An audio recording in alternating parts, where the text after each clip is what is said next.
I've gotten a lot of requests that Jemima, please could you share how you got your accommodation? I'm going to be doing that on this video. And I'm also going to be sharing 10 things you shouldn't do when looking for an accommodation as an international student. So you guys, hi guys, welcome back to this channel. So if you're just seeing me for the first time, my name is Jemimasthinktankinitiative and I share lifestyle vlogs on this channel. I share interview sections with international personnel. I share my experience as an international student here in the UK, and I share anatomy lessons, NYSC videos and lots more on this channel. You guys, I'm forgetting how I do these things because it's been long. I actually came here to do the whole talk. Okay, you guys.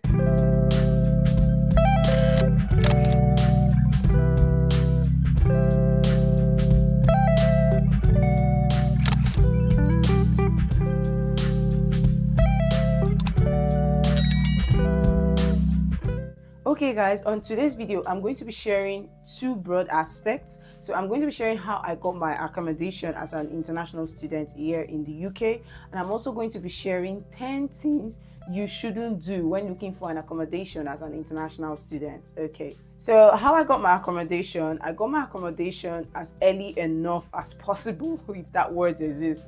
So I got my accommodation in March and I was supposed to resume in September. So that was like the timeline that I really look for an accommodation as early as possible, because I heard where I am it's difficult to get an accommodation, so it's made me to now start searching in time.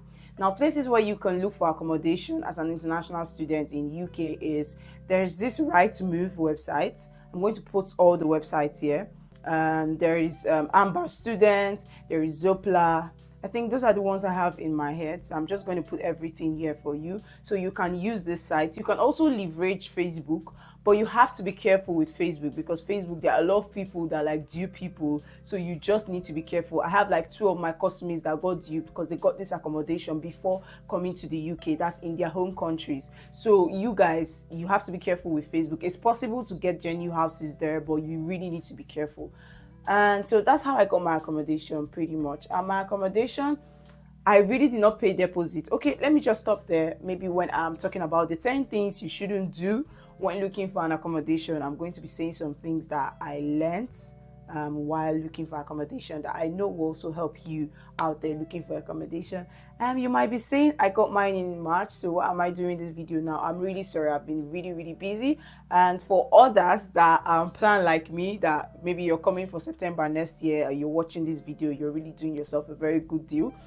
This video is really going to help you, and share this video to people. You guys subscribe to this channel and like this video. Okay, so the second part of this video is 10 things you shouldn't do when looking for accommodation as an international student. Okay, before I get into these, I just need to let you know that in the UK here you have like 3 types of accommodation.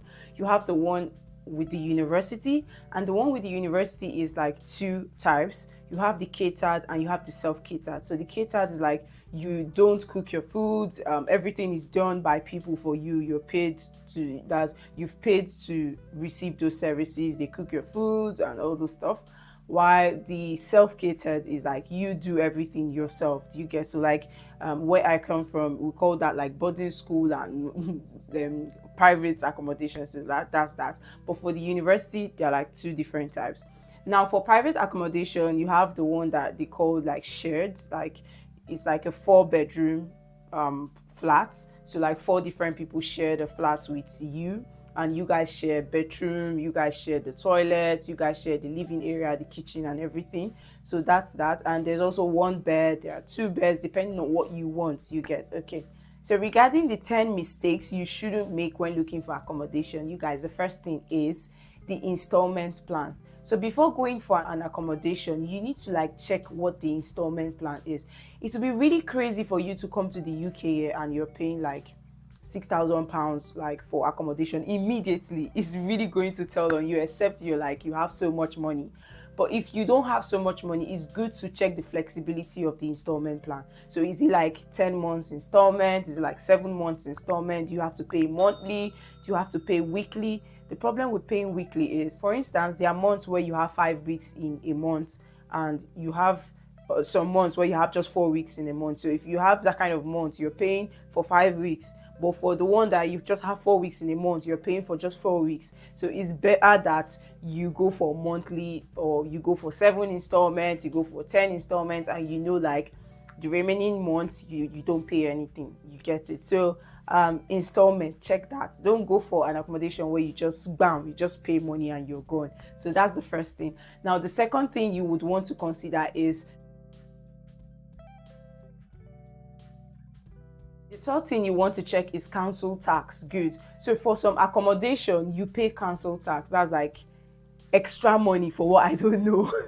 I'm going to put what council tax is at the bottom of the screen. But you guys, as students, you're not supposed to pay council tax. So if you're paying council tax, it's really going to be very crazy. So you need to check that accommodation to be sure that you're not going to pay council tax. And if you're graduating, after graduation, you're expected to pay council tax. So you check that. Don't go for an accommodation where you're already paying council tax from the beginning. Avoid it, you guys. Okay. So the fourth thing is guarantor. Okay. So when you're looking for accommodation, there are some accommodation where you have to submit a guarantor. Like for my accommodation, I did not submit any guarantor. So you want to check that. Guarantor is like somebody that can vouch for you. You get some accommodation. I think even bringing a guarantor, you still have to bring a reference for that guarantor. You get? So if you don't want to go through all those stress, and most of the guarantors they look for is somebody that is already living in the UK. Do you get it? So you don't want to go through that whole lot of stress. Why there are some agencies that help you breach this guarantor? Like what I mean is, they help you not provide a guarantor or secure a guarantor. I can't really recall how those agencies does their stuff. Or if you have somebody that can vouch for you, you can bring that person, but you want to avoid this. Now the fifth thing you want to avoid is deposits. There are some accommodations where they'll tell you that you need to pay £500 deposit. You have to pay £1,000 deposit. Avoid those houses. Even if they want to collect deposit, at least deposit should be maybe £100, £200, within reasonable amount. And when I'm talking about deposit, it could mean two things. So there is house deposit, something that looks like the insurance, that if you spoil anything in the accommodation, you're going to that is the money they are going to take from you, something like that. So that's house deposit. Why they also have what's this deposit now? They call it holding deposit. Yeah. So holding deposit is before you get the accommodation, they will just want to collect some money from you to be sure that you're going to really stay in this accommodation, not you declaring interest that you want to live here. You get it? So that's holding deposit and house deposit. So you need to check those values. Are they really huge money? Do you get it? Before you go and secure an accommodation. Now another thing you need to check is the size of bed. Good. So in the UK, they have single bed and they have double bed. So the single bed is the one you they have in boarding school, or that just contains one person. I'm going to put the picture here. So this is single bed and this is double bed. So double bed can contain 2 people. So if you feel like you're going to be having friends coming over, you would want to go for the double bed. Although the price for double bed is quite is higher than that for the single bed. So you would want to consider this. Okay. So the sixth thing you want to consider is the tenancy agreement. Before you look for a house in the UK, make sure you're checking tenancy agreement. So for some accommodation, it's just for 6 months. How am I saying 6? For 6 months. Yeah, 6 months. It's just for 6 months. So if after the 6 months, you have to pack your stuff again, except somebody else has not booked for that accommodation. Do you get? So there are some houses 7 months, 8 months, 1 year. So you need to be sure of the number of months you're going to the agreement carries. And outside that, you also need to be sure of what is in the agreement. There are some accommodation that you can't leave after 2 months. You need to bring somebody else to replace the room before you leave. You need to be sure that it is or is not applicable for you, because if you don't want to stay in the house forever, and you have, when I mean forever, for the 1 year or for the contracted time you want to get the house, you want to check that. Because if it says you need to bring in somebody, where do you want to see the person? Except it's some kind of areas in the UK where it's difficult to get accommodation that everly you're going to see somebody. Do you get it? But if not, you want to check that the tenancy agreement, it has, okay, you're going to stay for 1 year and you can leave as you wish, or you need to check all those things before looking for an accommodation here in the UK. Okay, so the 7th mistake you want to avoid is looking for a house that is just in its own place, like a hidden place, like is the distance to your university, to the city center, to banks, everything is just so far. You want to avoid that because you're going to be paying more for transportation, and you don't want to stay in that kind of place. Though those houses are kind of cheaper, but do you want to like compare that with what you spend for transportation and the stress of you moving minutes just to go to somewhere where you just stay somewhere and you are able to go in like 2 minutes, 3 minutes? So you need to check, is it close to the library, is it close to your university? You want to check that, so don't make the mistake of looking for accommodation that is very, very far. Do you get that, you guys? Another thing you want to avoid when looking for an accommodation is finding very late. If you're looking for accommodation very late, you end up getting remnants of houses. Let me not say remnants because yeah, the UK is big, but for some areas you might end up getting remnants of some areas, or you might end up getting a very costly place because like you don't have any options, so whatever they give you, you just want to take. Do you get?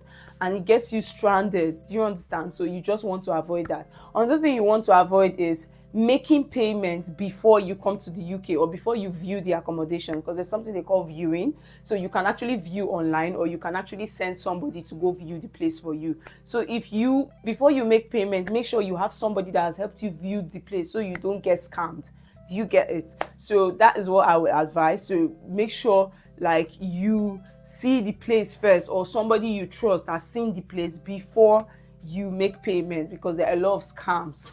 You want to avoid that. Okay, so I think that's 10 already. Make sure you don't make any of such mistakes when coming to the UK to look for accommodation. And there are some houses that they don't really like need you to pay money before like you secure the place. Like where I'm living now, I did not like pay any deposits. You get? So I've said deposits, so I'm just like trying to emphasize, I'm not like, this video is not sponsored by anybody, but I'm just like trying to share my experience so you don't make mistakes when you're looking for accommodation. It's good to look for accommodation before coming to the UK. It's less stressful, it's less tedious for you to come and just now start looking for where to sleep and crash and all those stuff. So it's good to look for accommodation in time. Okay, I think that's where I'll end this video, you guys. Make sure you subscribe to this channel at this point. Make sure you like this video. If you've been following my channel, I actually shared a viewing of my accommodation. I did a video about that. Make sure you go up there and watch that video. Just click that link there. You watch the video and you see like how this place looks like. Okay, so you guys, why am I so anxious? Okay, I'm going to end this video here. Make sure you subscribe to this channel, like this video, the whole yada yada yada. Bye, see you next time.